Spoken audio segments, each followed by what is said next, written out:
No niin, eli kikka kuutonen on siis pallo.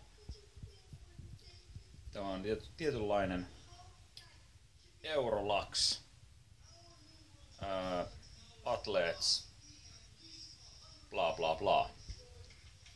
Ja tämä on tämmönen aika massiivinen, mutta myöskin jonkun verran elastinen. Pointti on, että tällä pystytään niin kuin, stimuloimaan lihaksia. Ja tässä tapauksessa juoksijoille käytetään tällaista.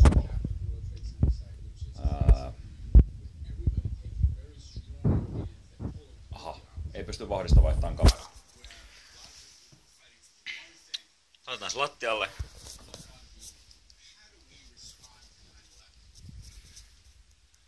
Jalan alle. Ja rullataan tosta. Eli lisätään painetta niin paljon kuin tarvii. Tää tekee nimittäin todella kipeätä. Ja vasta tän jälkeen on niinku mitään järkeä tehdä jotain sellaista kuin hieroa pohkeita tai yrittää saada niitä auki jotenkin muuten. Jalkapohjat ensin auki ja sitten vasta loput. Se on kikka kuutonen.